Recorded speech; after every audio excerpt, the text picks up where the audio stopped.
سلام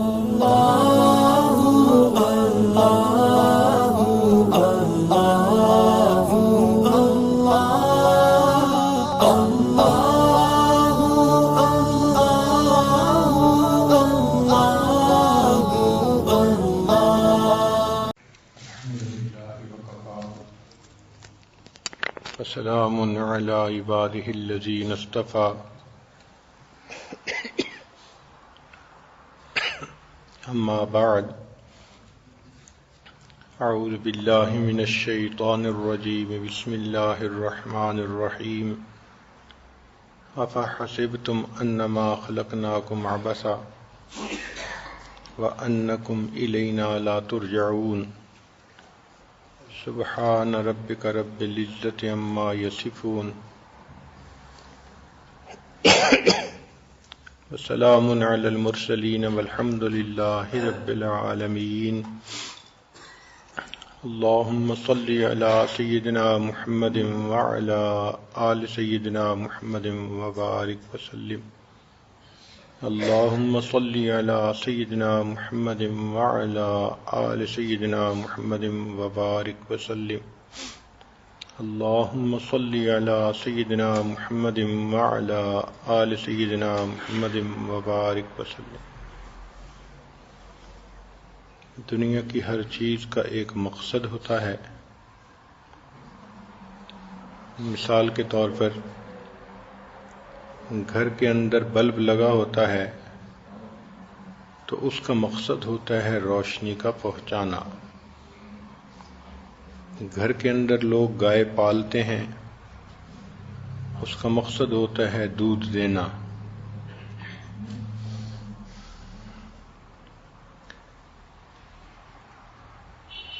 گھر کے اندر انسان ایک پودا لگاتا ہے اور اس کا مقصد ہوتا ہے پھول دینا۔ تو ہر چیز کا کوئی نہ کوئی مقصد ہوتا ہے۔ اسی طرح انسان کی زندگی کا مقصد ہوتا ہے نیک اعمال کرنا۔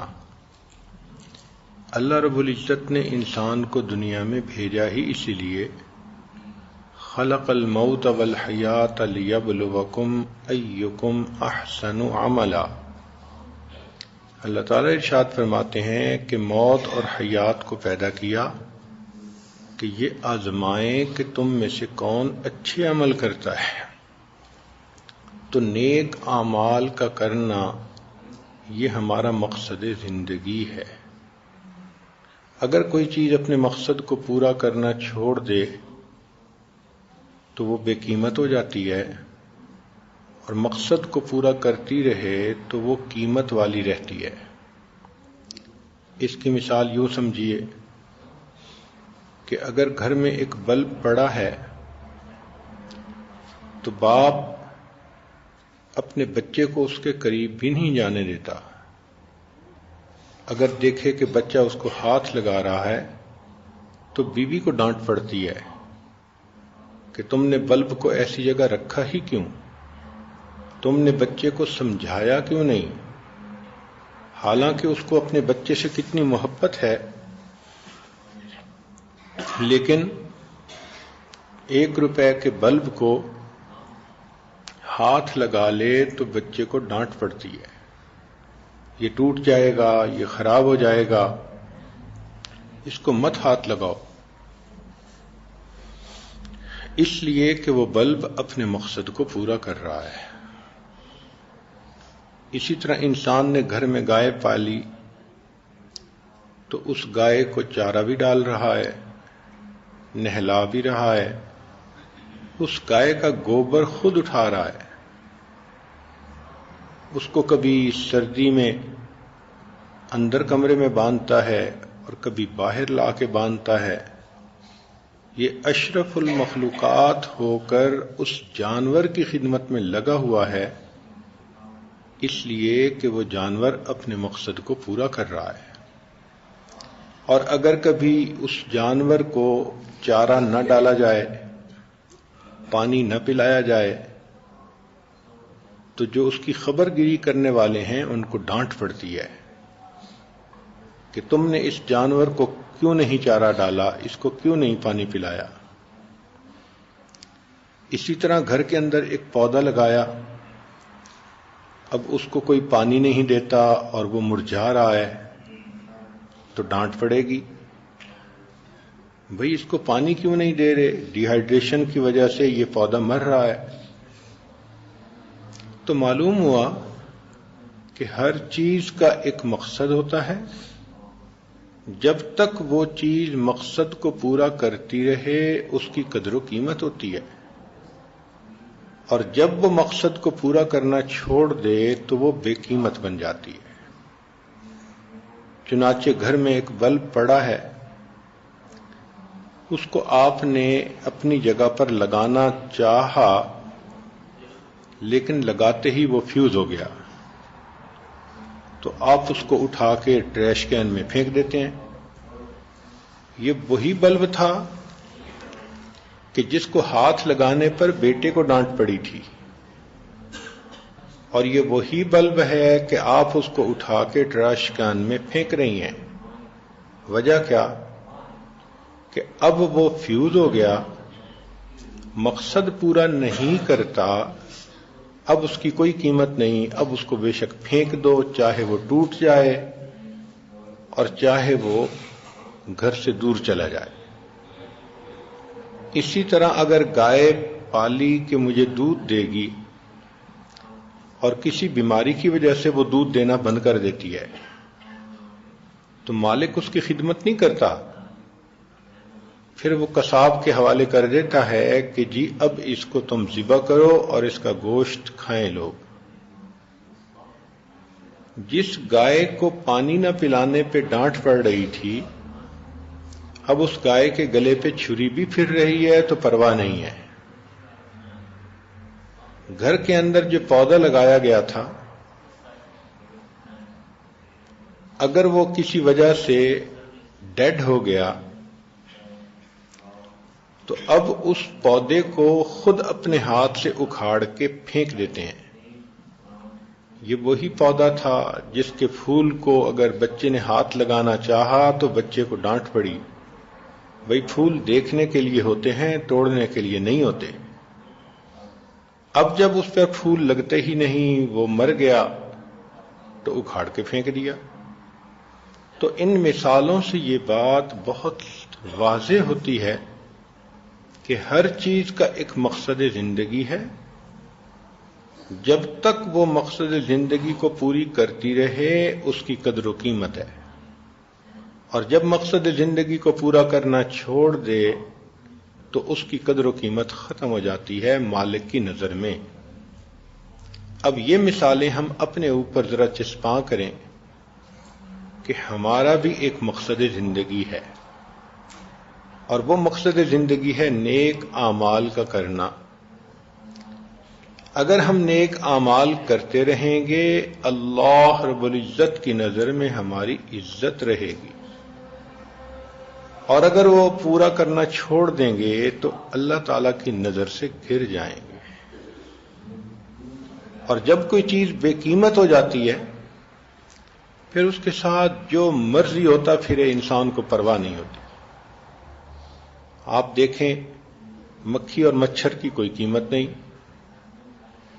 اگر کہیں سپرے کر کے لاکھوں مچھر مار دیے جائیں تو کبھی اخبار میں خبر ہی نہیں آتی کہ جی فلاں جگہ پر 10 لاکھ مچھر مر گئے۔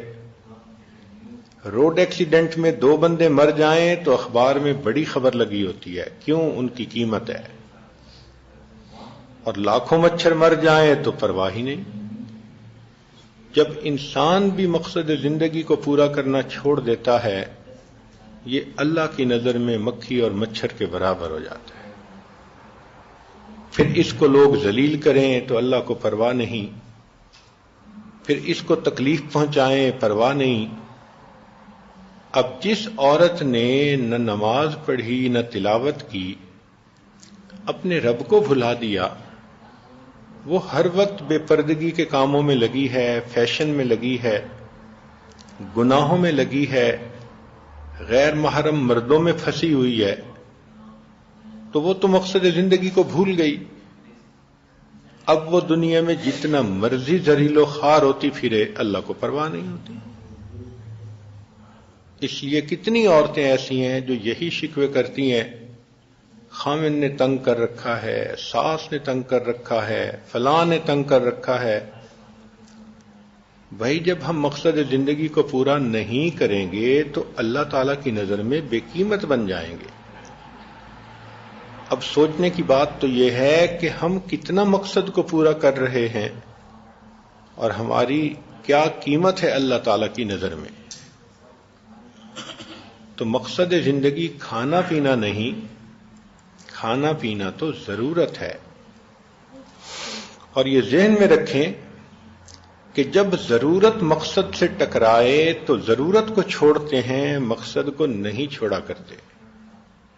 اس کی مثال آپ یوں لیں کہ ایک آدمی کا بزنس ہے اور رمضان شریف میں اس کا بزنس ذرا تیز ہو جاتا ہے، کسٹمر زیادہ آتے ہیں، تو ہم نے دیکھا کہ ایسا بندہ دوپہر کا کھانا چھوڑ دیتا ہے، اسی طرح شام کو کھانا واپس آ جاتا ہے، تو بیوی پوچھتی ہے کہ آپ نے دوپہر کو کھانا کیوں نہیں کھایا؟ کہے گا اتنے کسٹمر تھے مجھے فرصت ہی نہیں ملی۔ ہم نے دیکھا کہ جن لوگوں کے ایسے سیزنل کام ہوتے ہیں، سارا دن وہ اپنے کسٹمر کو سامان بیچتے ہیں اور جب رات آتی ہے تو سوتے نہیں ہیں، اس وقت وہ سامان منگواتے ہیں اور رات کو سامان کی سیٹنگ کر رہے ہوتے ہیں، نہ دن میں سو رہے ہیں نہ رات میں سو رہے ہیں۔ پوچھو بھائی سوتے کیوں نہیں؟ کہ جی ایک رمضان کا ہی تو مہینہ ہے، کوئی بات نہیں، اس کے بعد نیندیں پوری کر لیں گے۔ تو دیکھیے جہاں ضرورت اور مقصد آپس میں ٹکرانے لگے تو انسان نے ضرورت کو چھوڑ دیا، مقصد کو نہیں چھوڑا۔ کسی بندے کا سیزن اگر تیز ہو بزنس میں، اس کو کوئی دوست بلائے جی میرے بیٹے کی شادی میں آؤ، صاف جواب۔ ہم نے گھر میں اپنے بچوں کو دیکھا ہے جب امتحان کا وقت ہوتا ہے تو ادھر ادھر کے سارے یہ اپنے مسئلے سمیٹ دیتے ہیں اور پڑھنے میں لگے رہتے ہیں، نیند بھی کم ہو جاتی ہے، گپیں بھی نہیں مارتے، آرام سے بیٹھے پڑھ رہے ہوتے ہیں۔ ان کو پتہ ہے کہ اب میں نے امتحان لکھنا ہے اور اس میں اچھے نمبر لینے ہیں۔ تو اس دنیا میں آنے کا ہمارا ایک مقصد ہے، اور وہ مقصد ہے نیک اعمال کر کے اللہ کا فرما بردار بندہ بن جانا۔ آپ نے گھر کے اندر ایک نوکر کو رکھا تو مقصد ہوتا ہے کہ وہ کام کرے۔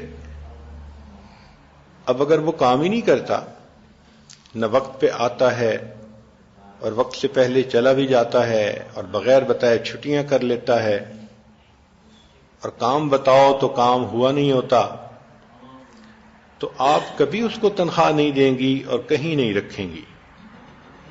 2-4 دن اس کو دیکھیں گی، سمجھائیں گی، پھر اس کی چھٹی۔ تو سوچئے نا کہ ہم 1 مہینہ کام کے بغیر کسی بندے کو پیمنٹ دینے کے لیے تیار نہیں ہوتے، پروردگار عالم نے تو ہمیں پوری زندگی دی کہ میرے بندو میری بندگی کرو۔ ہم بھول جاتے ہیں، ہمیں فرصت نہیں ہوتی دنیا کے کاموں سے، اور اللہ رب العزت پھر ہمیں نیکی کی طرف متوجہ کرنے کے لیے حالات بھیجتے ہیں۔ ان کا مقصد یہ ہوتا ہے کہ میرا یہ بندہ سنبھل جائے اور موت سے پہلے نیک اعمال کو کر لے۔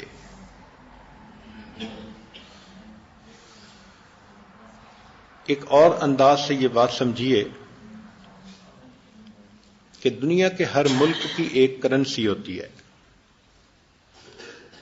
انسان جس ملک میں رہتا ہو، اگر وہاں کی کرنسی اس کے پاس بہت زیادہ ہو تو اس کی زندگی پرسہولت ہو جاتی ہے۔ مال پیسہ خوب ہے تو وہ اچھا مکان خرید لے گا، نئی گاڑی بک کروا لے گا، اچھے کپڑے پہنے گا، بیوی جیولری اچھی پہنے گی، اچھے کھانے پکیں گے، جو بھی اس کی ضرورت ہے آسانی سے پوری ہو جائے گی۔ یہ سب کس لیے؟ کہ اس کے پاس مال زیادہ ہے۔ اس لیے آج کے اس مادہ پرست دور میں جو عورت زیادہ حسن والی ہو اس کو خوش قسمت سمجھتے ہیں، جو مرد زیادہ مال والا ہو وہ خوش قسمت سمجھا جاتا ہے۔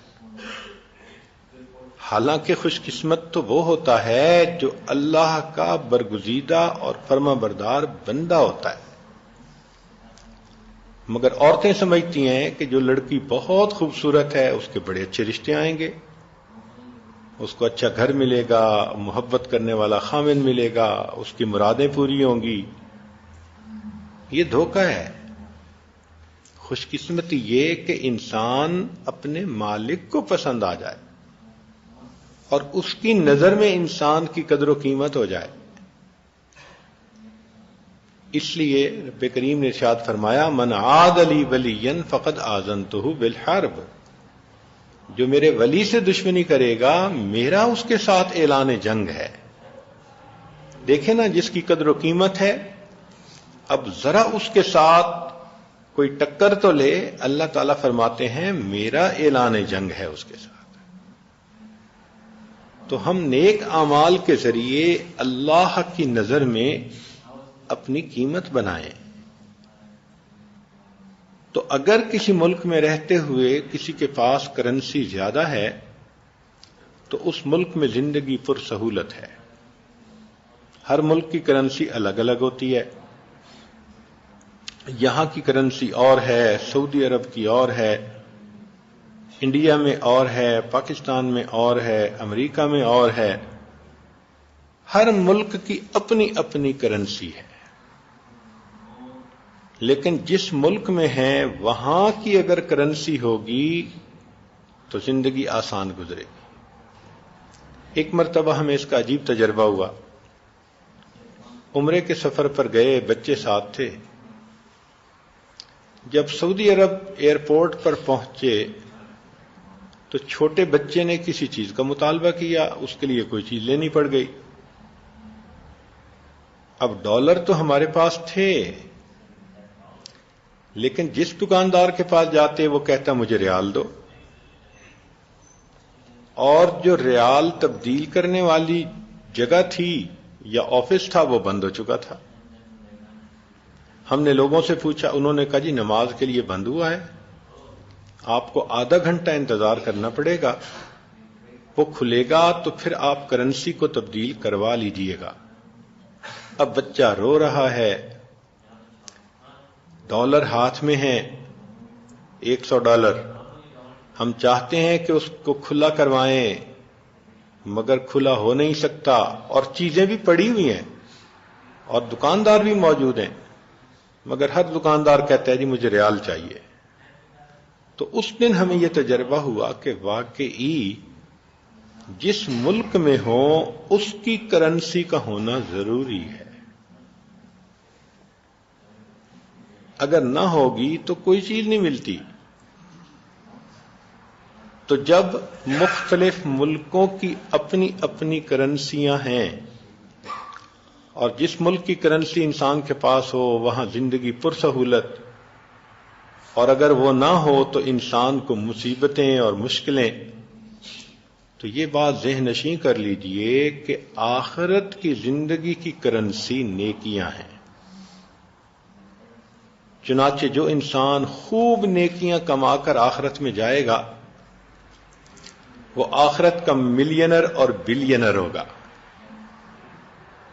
اس کے لیے قبر میں بھی جنت کا باغ، اس کے لیے قیامت کے دن بھی عرش کا سایہ، پل صراط بھی تیزی کے ساتھ پار، اور جنت کے بھی سارے دروازے کھولیں گے، جس دروازے سے چاہے وہ اندر داخل ہو جائے۔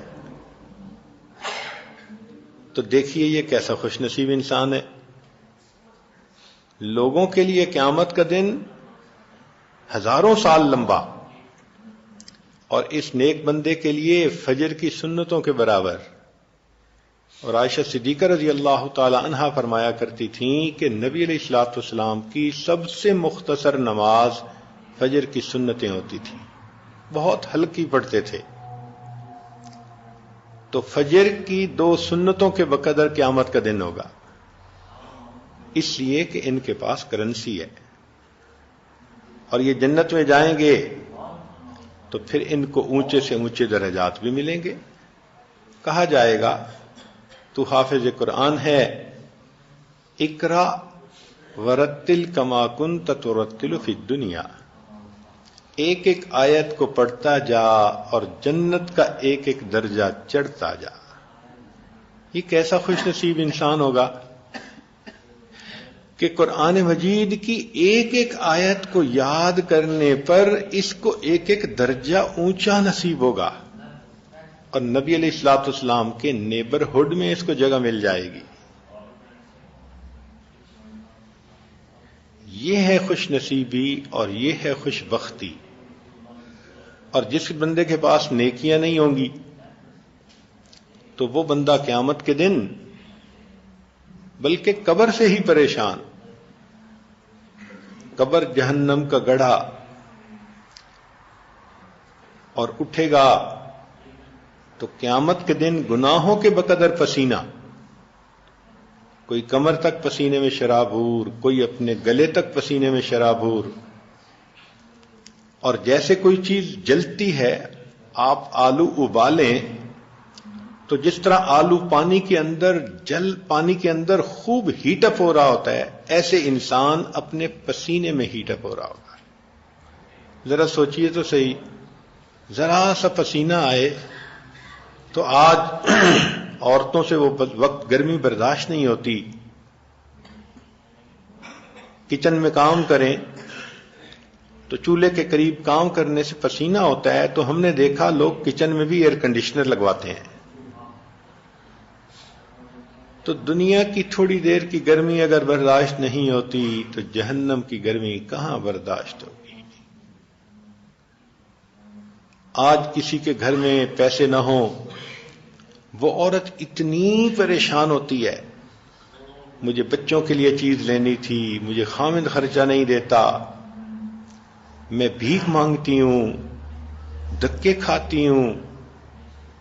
بھائی اگر دنیا میں پیسے نہیں اور اتنا ذلیل ہونا پڑتا ہے تو اگر آخرت میں نیکیاں نہیں ہوں گی تو پھر کتنا ذلیل ہونا پڑے گا.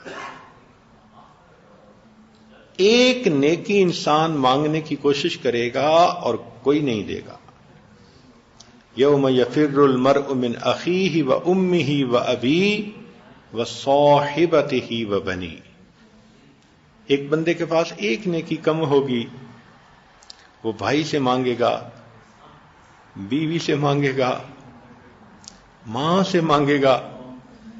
ماں اس کو ایک نیکی نہیں دے گی. اللہ رب العزت کا قرآن گواہی دے رہا ہے. وہ کہے گا ماں میں آپ کا بیٹا ہوں، اتنی محبت کے آپ دعوے کرتی تھیں اور دھوپ میں مجھے کھڑا ہوتا دیکھ نہیں سکتی تھیں. اماں مجھے ایک نیکی کی ضرورت ہے. مگر اس دن کی ہیبت اتنی ہوگی کہ ماں اپنے بیٹے کو ایک نیکی دینے سے انکار کر دے گی. وہ خامند جو اتنی محبتوں کا اظہار کرتا تھا، قربان ہوتا تھا، خرچ کرتا تھا، کہتا تھا اشارہ تو کرو، لب تو ہلاؤ، جو اس طرح مرادیں پوری کرتا تھا، قیامت کے دن بیوی ایک نیکی مانگے گی، خامند ایک نیکی نہیں دے گا. تو جب اپنے بھی بیگانے بن جائیں گے اور کوئی کسی کے کام نہیں آئے گا، تو آج انسان ان کی خاطر کیوں برے اعمال کرتا ہے اور نیک اعمال کو چھوڑتا ہے. آپ غور کریں، چھوٹی چھوٹی باتوں پہ ہم نماز چھوڑ دیتے ہیں. جی مہمان آ گئے تھے، میں مصروف ہو گئی تھی. اور جی بس مجھے یاد نہیں رہا، نماز کا وقت نکل گیا. یہ کوئی باتیں ہیں؟ جب مقصد زندگی ہے اللہ کی عبادت کرنا، تو مقصد کو ہم کیوں نہیں پورا کر رہے؟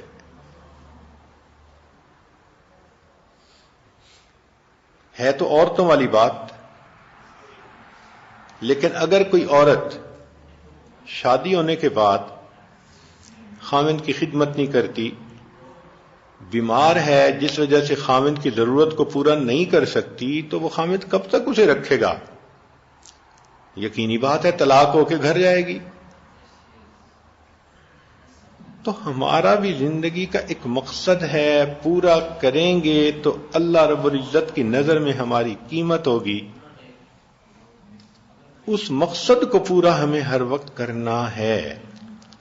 آپ سوچیں کتنی عورتیں ہیں جو صبح اٹھتی ہیں اور ان کے ذہن میں یہ خیال ہوتا ہے کہ آج میں نے اپنے رب کو راضی کرنا ہے، آج کا دن مجھے ملا ہے کہ میں اپنے مالک کی فرما بردار بندی بن کے وقت گزاروں. میں نماز بھی پڑھوں گی، تلاوت بھی کروں گی، تسبیحات بھی کروں گی، میری نظر بھی غلط نہیں دیکھے گی، میری زبان سے جھوٹ نہیں نکلے گا، میں بے پردگی بھی نہیں ہونے دوں گی، میں کوئی گناہ کا کام نہیں کروں گی. میں شام کے وقت ایسا دن گزار چکی ہوں گی کہ میرا مولا مجھ سے راضی ہو جائے. یہ تمنائیں آج دلوں سے نکلتی چلی جا رہی ہیں. بس ایک روٹین کی زندگی ہے. عورت سمجھتی ہے مجھے صبح اٹھنا ہے تو ناشتہ بنوانا ہے، خامند کو بھیجنا ہے، بچوں کو بھیجنا ہے. بھائی یہ ضروریات زندگی ہیں. پھر مجھے اپنے کپڑے جو ہے دھلوانے ہیں، پریس کروانے ہیں، اور پھر اس کے بعد مجھے فلاں کام کرنا ہے، فلاں کام، اور اس طرح دن گزر جاتا ہے. At the end of the day اگر بیٹھ کر سوچیں تو سارا دن دنیا کے کاموں میں گزر گیا. تو انسان نے اپنی آخرت کے لیے کیا کیا؟ آج کسی عورت کو کہیں کہ تمہارا گھر ہمیں لے کے دیتے ہیں ایک ایسی جگہ جہاں ویرانہ ہے، بجلی بھی نہیں، رات کو اندھیرا ہوتا ہے، اور رات کو وہاں پر چور ڈاکو بہت شور کرتے ہیں اور ڈاکہ بھی مارتے ہیں، گھر میں بھی گھس آتے ہیں، اور کوئی نیبر نہیں، کچھ نہیں، اکیلے ہیں، ضروریات زندگی بھی نہیں.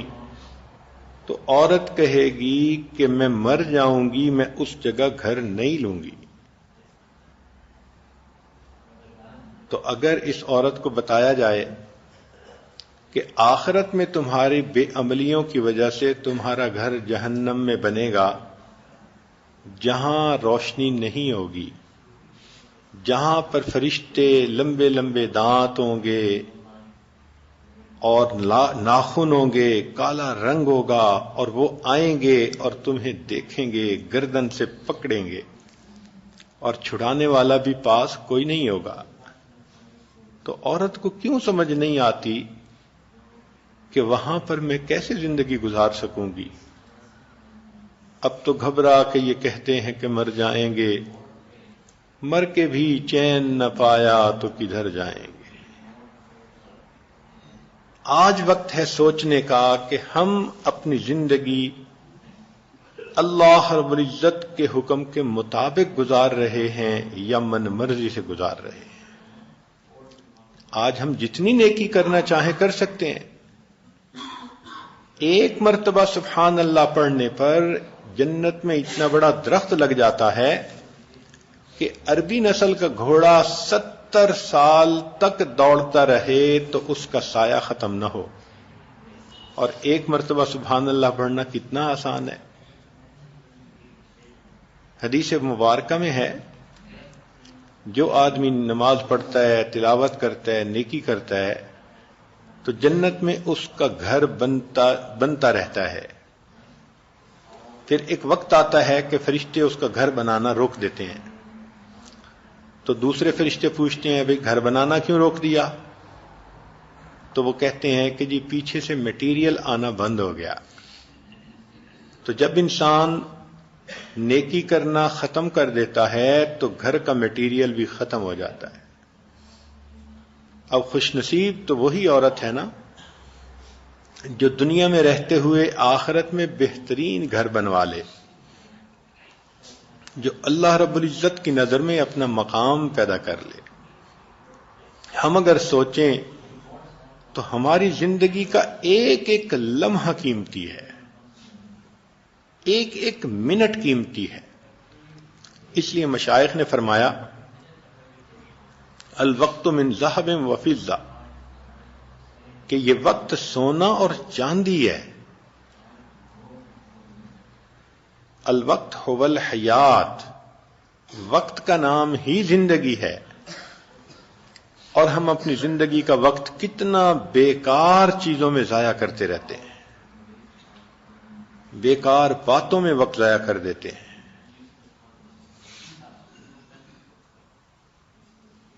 اکابر ایک ایک لمحے کا خیال کیا کرتے تھے اور اپنے وقت کو ضائع نہیں ہونے دیتے تھے، بلکہ اپنے وقت کو نیکی میں خرچ کرتے تھے.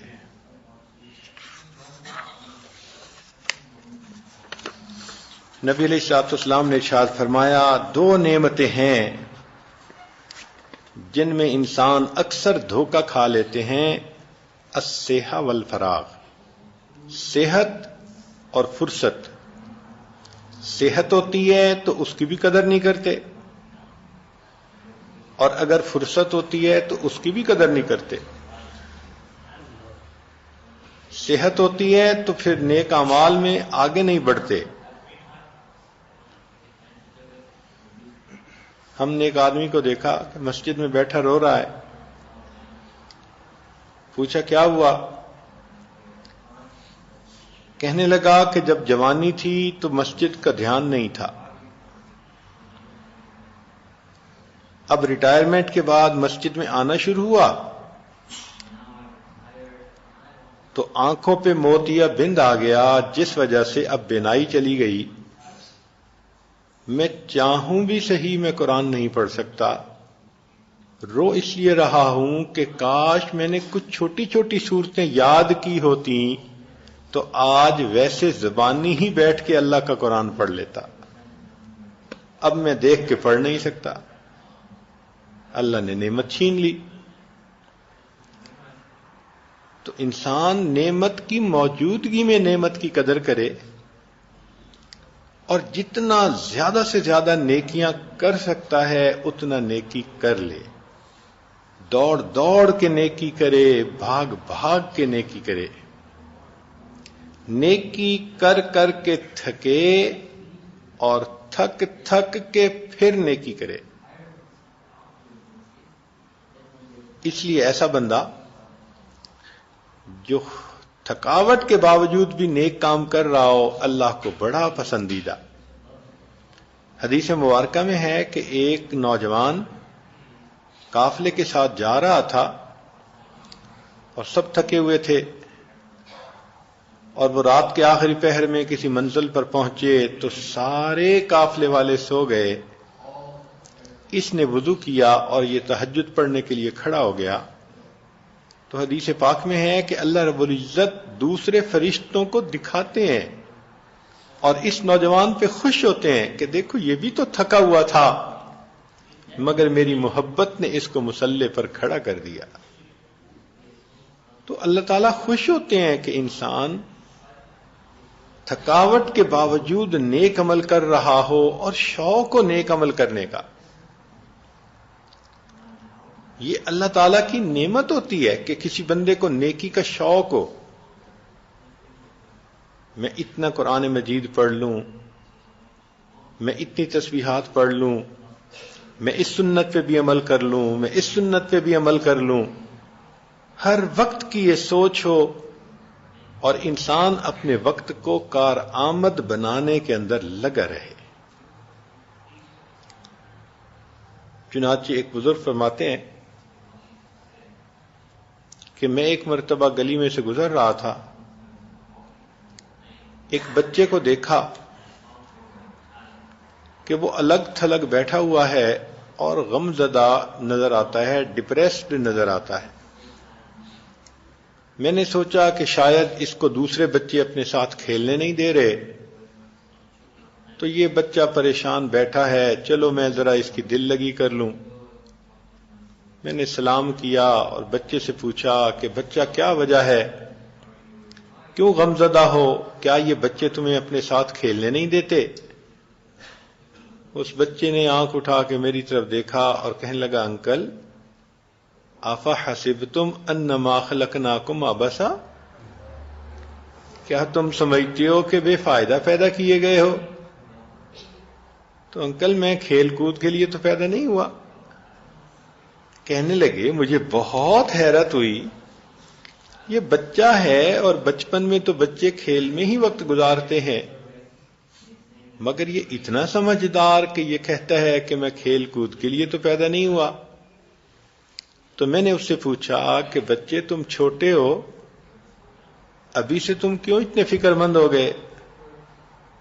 تو اس بچے نے عجیب خوبصورت جواب دیا، کہنے لگا انکل میں اپنے گھر میں دیکھتا ہوں کہ میری والدہ نے چولہے میں جب آگ جلانی ہوتی ہے تو پہلے چھوٹی چھوٹی لکڑیوں کو چولہے میں ڈالتی ہے، آگ سلگاتی ہے، جب آگ جلنے لگ جاتی ہے پھر بڑی لکڑیوں کی باری بعد میں آتی ہے۔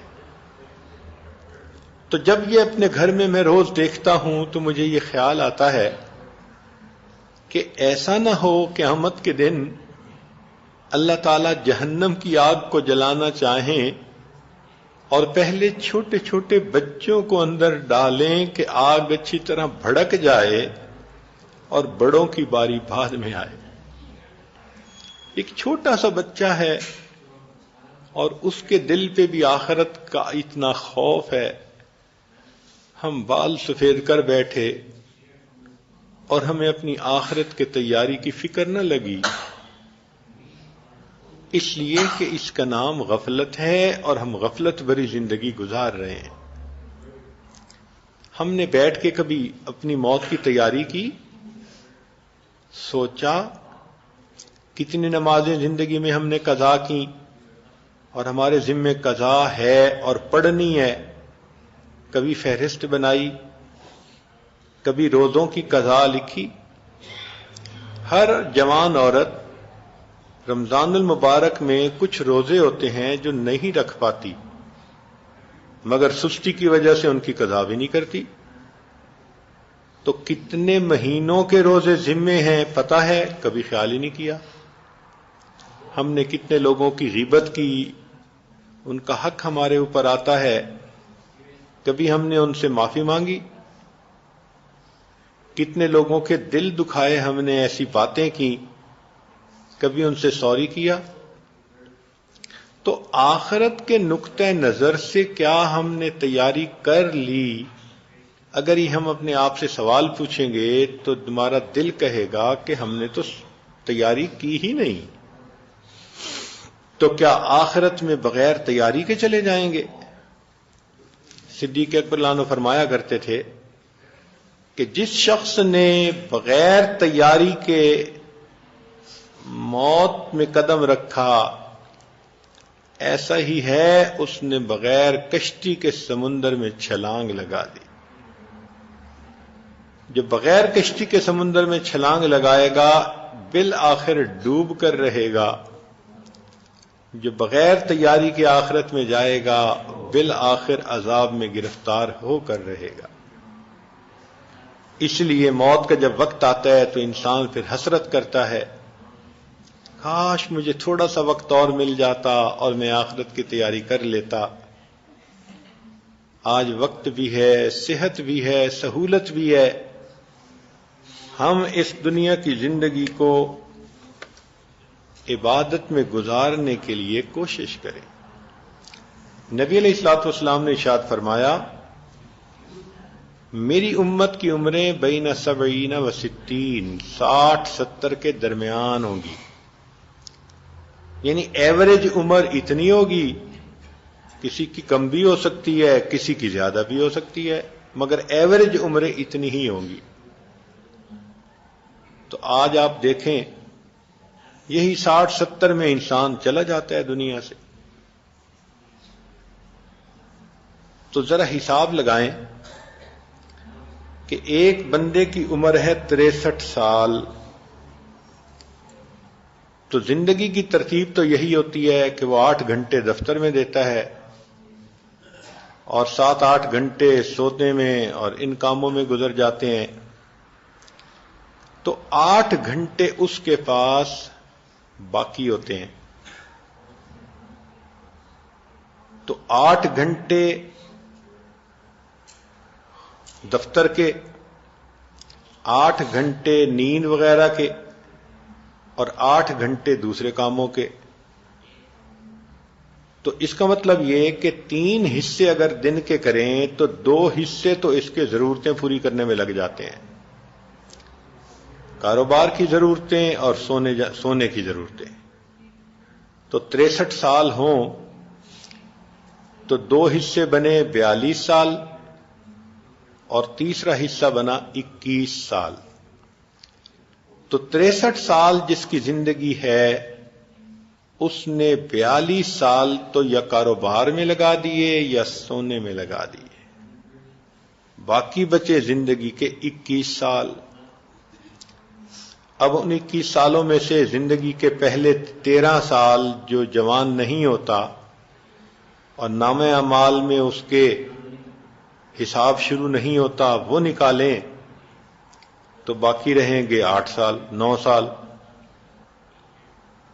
اب اس 8-9 سال میں کھانا بھی ہے، پینا بھی ہے، بیوی بچوں کے ساتھ بھی وقت گزارنا ہے. تو اگر تیسرا حصہ نکال لیں تو 3 سال باقی رہ گئے. اس کا مطلب یہ کہ 63 سال جس کی زندگی ہے اس کی عبادت کا وقت اس میں صرف 3 سال ہے. باقی وقت دنیا کی ضرورتیں، دنیا کے کام اور دنیا کے جھگڑے. کتنا تھوڑا وقت ہے اللہ کی عبادت کے لیے جو ہم نکالتے ہیں. حق تو یہ چاہیے تھا کہ اس سے زیادہ وقت ہم لگاتے، اس لیے کہ آئے ہی عبادت کرنے کے لیے ہیں. اسی لیے اس کی ایک نشانی یہ کہ بہت ساری عورتوں کے رمضان شریف میں معمولات اچھے ہو جاتے ہیں، نمازیں بھی پڑھتی ہیں، تلاوت بھی کرتی ہیں، تسبیحات بھی پڑھتی ہیں، درود شریف بھی پڑھ رہی ہیں، کلمہ بھی پڑھ رہی ہیں، گناہوں سے بھی بچ رہی ہیں. تو بھئی رمضان میں اگر اللہ نے ایسی اچھی ترتیب بنوا دی تو بغیر رمضان کے بھی تو زندگی وہی ہونی چاہیے. لیکن بغیر رمضان کے تو 5 نمازیں پڑھنی بھی مشکل ہوتی ہیں. تو جن لوگوں نے زندگی کی قدر کو پہچانا انہوں نے تو یہاں تک کہا کہ الدنیا یوم ولنا فیہا صوم، پوری دنیا ایک دن ہے اور اس ایک دن میں ہم نے روزہ رکھا ہوا ہے.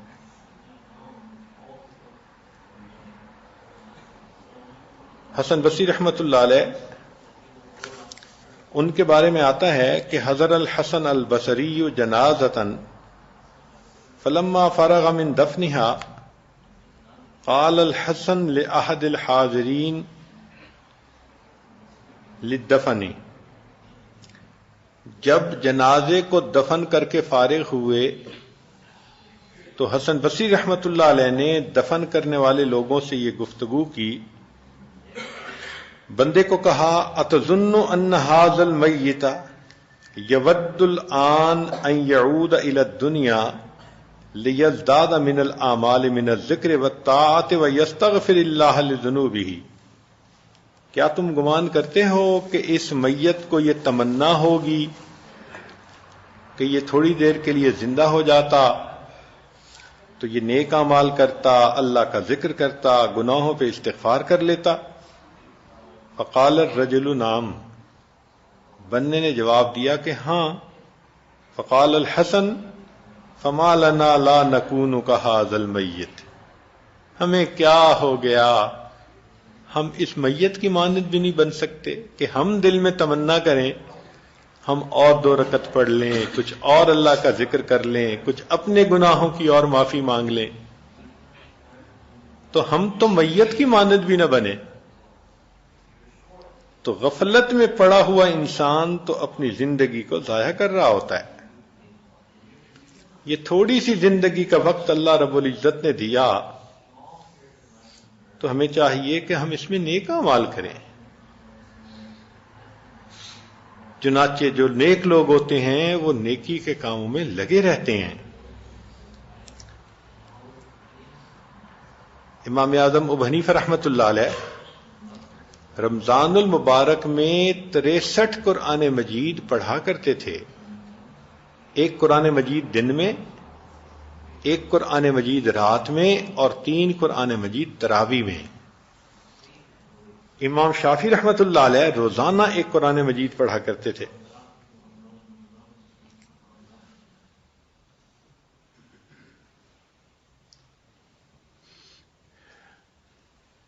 امام احمد بن حنبل رحمۃ اللہ علیہ کے حالات زندگی میں لکھا ہے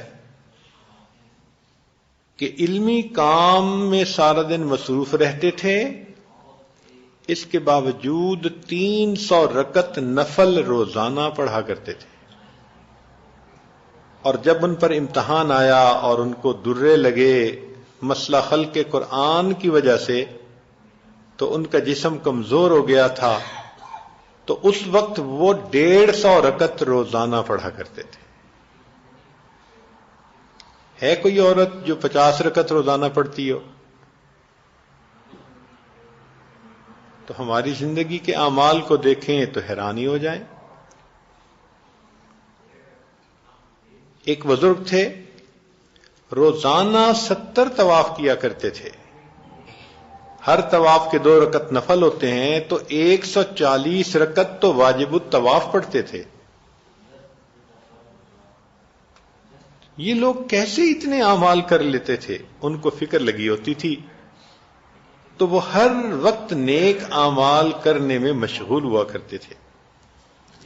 وہ زندگی کے وقت کو ضائع نہیں کرتے تھے.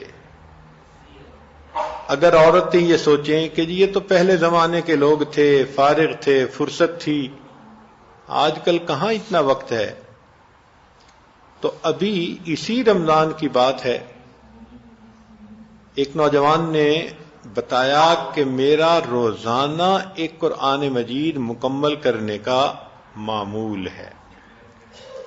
اس وقت میں بھی، آج کے دور میں بھی ایسے نوجوان ہیں جو روزانہ ایک قرآن مجید مکمل پڑھ رہے ہیں.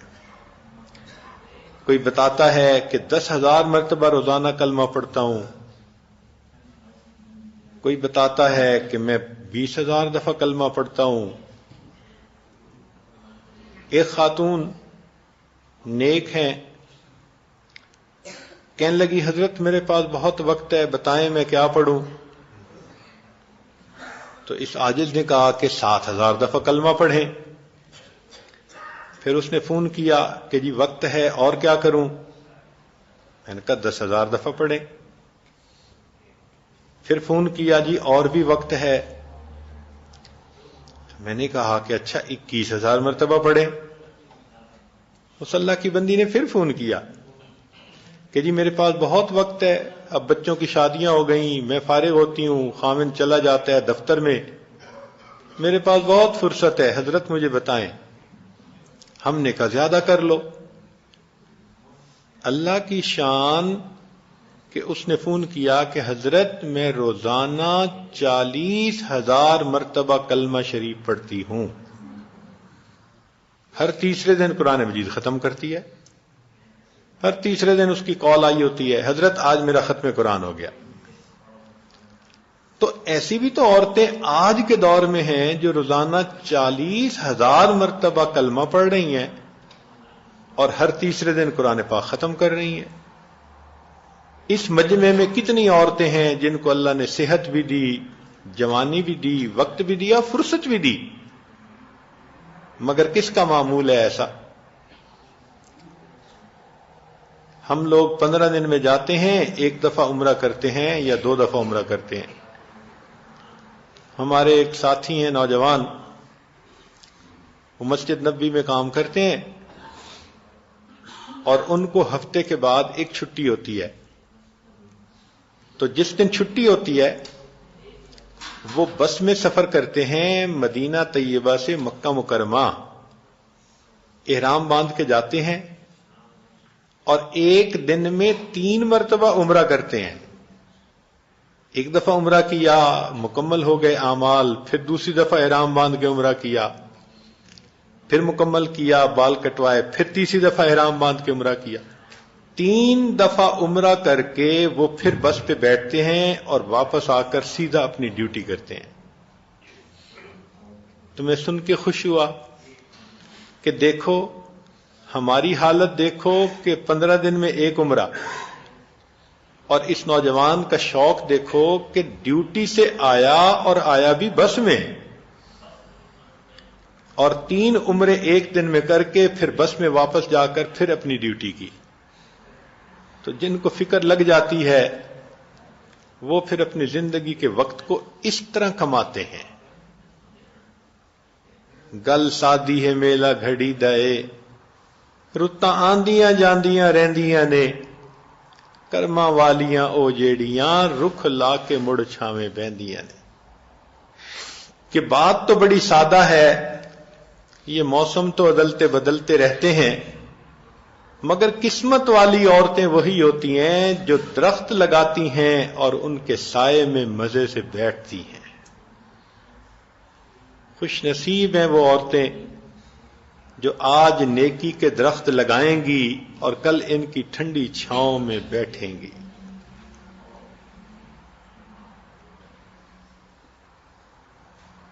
ہم میں سے کس کو پتا کہ کتنی مہلت باقی ہے؟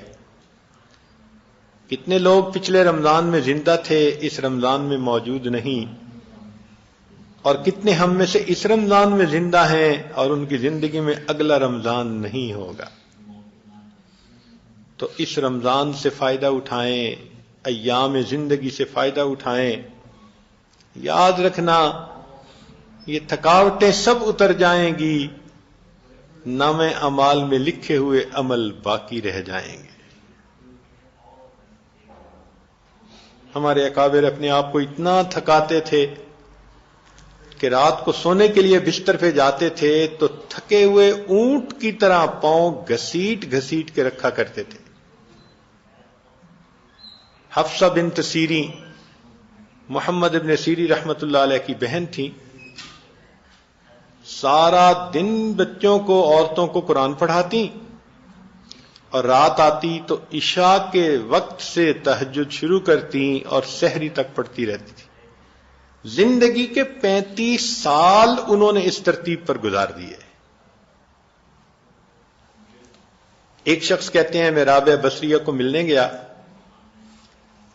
تو میں نے دیکھا کہ وہ چاشت کی نماز پڑھ رہی ہیں۔ میں نے کہا پھر آؤں گا، پھر گیا تو دیکھا ظہر کی نماز پڑھ رہی ہیں، پھر گیا تو دیکھا کہ قرآن پڑھ رہی ہیں، پھر گیا عصر پڑھ رہی ہیں، پھر تسبیحات پڑھ رہی ہیں، پھر مغرب پڑھ رہی ہیں، عشاء پڑھ رہی ہیں۔ میں نے کہا میں عشاء کے بعد آؤں گا۔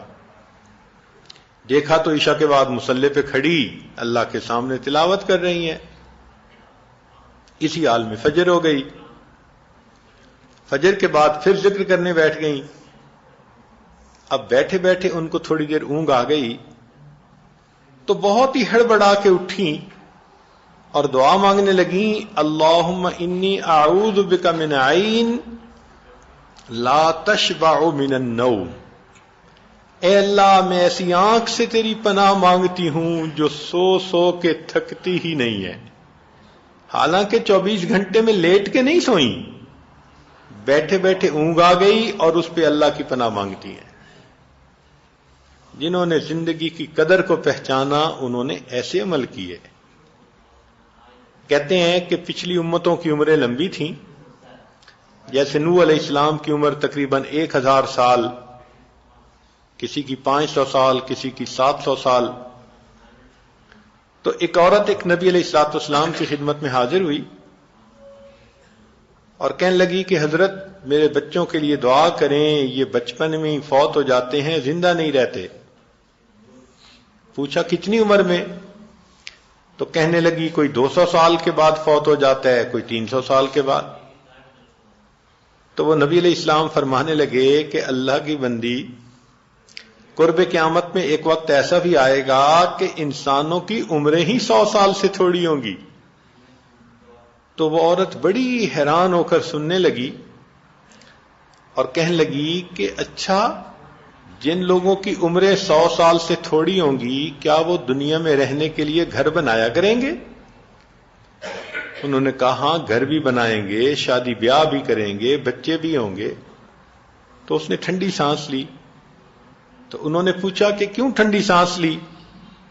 تو وہ کہنے لگی کہ اگر کبھی میں اس وقت میں ہوتی جب عمر ہی 100 سال سے تھوڑی تھی تو میں اتنا عرصہ تو ایک سجدے میں گزار دیتی۔ تو حقیقت تو یہی ہے کہ ہم یہ 50-60 سال کی زندگی ایک سجدے میں ہی گزار دیتے۔ زندگی کے وقت کی قدر کر لیجئے۔ ہارون رشید ملک کا بادشاہ ہے اور 200 رکعت روزانہ نفل پڑھتا ہے۔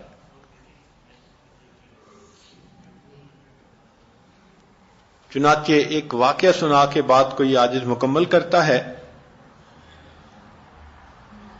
ایک شخص کہتے ہیں میں ایک باندی کو لے کے آیا تو میں نے دیکھا کہ وہ سارا دن گھر کے کام کرتی رہتی ہے۔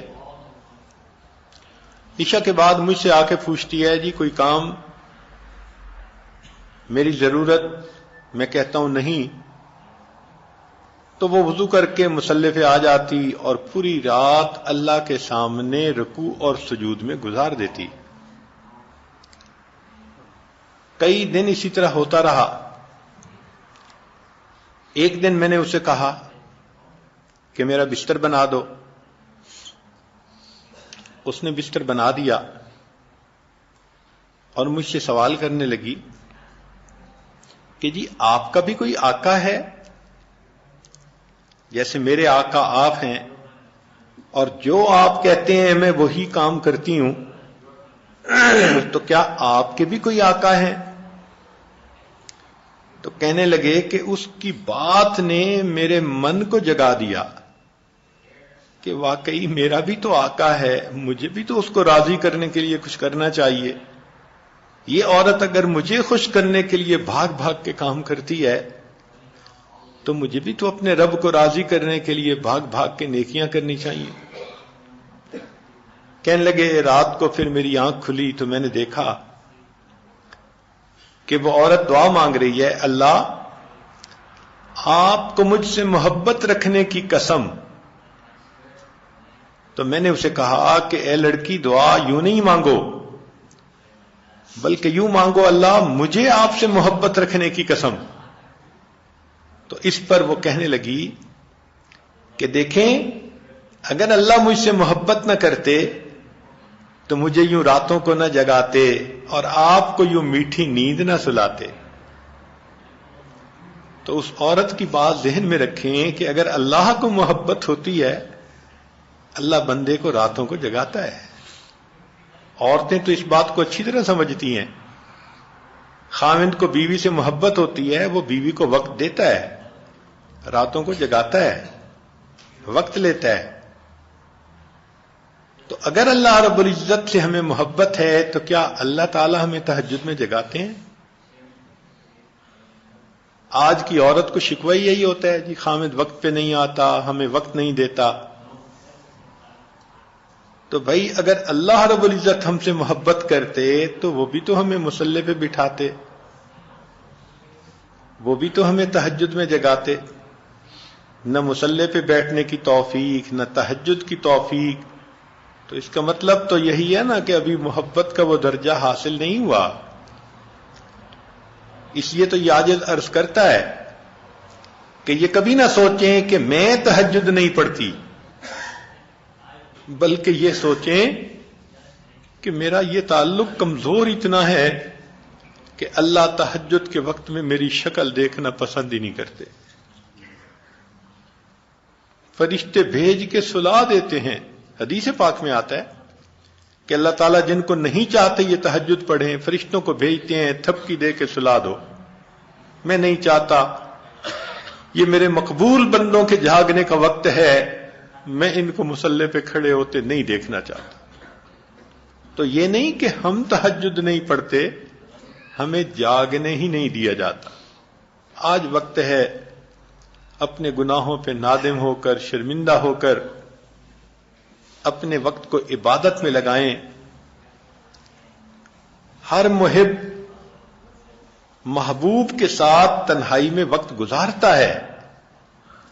کیا ہم اپنے اللہ کے ساتھ تنہائی میں وقت گزارتے ہیں؟ آج کا یہ کوشچن ہر عورت نوٹ کرے اور اس کو اپنے دل میں سوچے کہ ہر محب اپنے محبوب کے ساتھ تنہائی میں وقت گزارتا ہے۔ کیا ہم اپنے اللہ کے ساتھ تنہائی میں وقت گزارتے ہیں؟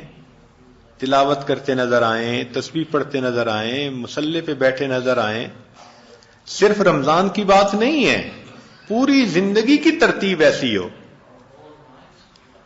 کتنا وقت ہم مصلی پہ گزارتے ہیں؟ اور اگر بس آئے، نماز پڑھی اور نفل بھی چھوڑ دیے اور اٹھ کے بھاگے، تو اس کا مطلب کہ مصلی سے وحشت ہے، محبت نہیں ہے۔ تو آج وقت ہے ہم زندگی کے اوقات کو غنیمت سمجھتے ہوئے اپنے رب سے گناہوں کی معافی مانگیں، نیک اعمال کی کوشش کریں۔ آج ایک لمحے کی توبہ زندگی کے سب گناہوں کو معاف کروا سکتی ہے۔ اس لیے ہم نے اس رمضان میں عورتوں کے پروگرام میں یہی ترتیب سوچی کہ وہ اعمال جن کے کرنے سے انسان کے گناہ معاف ہوتے ہیں، ان اگلے 8-9 دنوں میں انشاءاللہ اسی عنوان پہ گفتگو ہوگی۔ بہت سارے عمل عورتیں کرتی ہیں، ان کو پتہ نہیں ہوتا، وہ نیت ہی نہیں کر سکتی۔ ان کے لیے وہ عمل کرنا اس لیے مشکل ہوتا ہے کہ اجر کا پتہ نہیں ہوتا۔ اگر اجر کا پتہ ہو تو کام کرنے بھی آسان ہو۔ تو روزانہ ایسے کام جن کے کرنے سے انسان کے گناہ معاف ہوتے ہیں، اگلے ان تمام دنوں میں اسی کے اوپر گفتگو ہوگی۔ اور آپ یہ ذہن بنا کے آئیں کہ ہم نے ان کاموں کو نوٹ کرنا ہے اور ان کاموں کو مستقل کرنا ہے، تاکہ جو غلطیاں کوتاہیاں ہیں وہ ادھر معاف ہو جائیں اور قیامت کی ندامت سے ہم بچ جائیں۔ اللہ تعالی ہمیں گناہوں سے پاکیزہ زندگی گزارنے کی توفیق عطا فرمائے۔ وآخر دعوانا ان الحمد للہ رب العالمین۔ دعا کر لیجئے۔ سبحان ربی العلی الوہاب، اللہم صلی علی سیدنا محمد وعلی آل سیدنا محمد وبارک وسلم۔ اے کریم آقا، ہم آپ کے عاجز مسکین بندے ہیں، ہمارے گناہوں کو معاف فرما، خطاؤں سے درگزر فرما، عیبوں کی پردہ پوشی فرما۔ اللہ ہماری نگاہوں کو پاک فرما، دلوں کو صاف فرما، سینوں کو اپنی محبت سے لبریز فرما۔ میرے مولا، ہم غفلت بھری زندگی گزارتے پھر رہے ہیں، ہم نادم ہیں، شرمندہ ہیں میرے مولا۔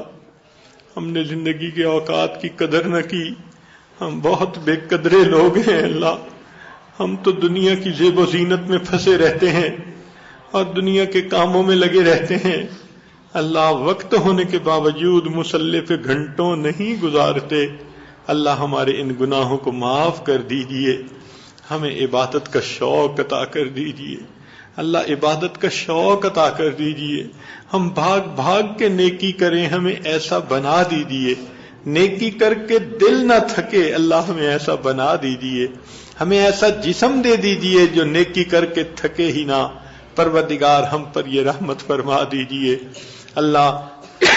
وہ بھی تو خوش نصیب لوگ تھے، ایک ایک دن میں سینکڑوں نوافل پڑھتے تھے، پورا قرآن پڑھتے تھے، ہزاروں مرتبہ کلمہ پڑھا کرتے تھے اللہ۔ ہم تو اپنی زندگی میں دیکھیں تو معمول نظر ہی نہیں آتا اللہ۔ قیامت کے دن ہم قسم پرسی کے عالم میں کھڑے ہوں گے تو کتنی ذلت ہوگی۔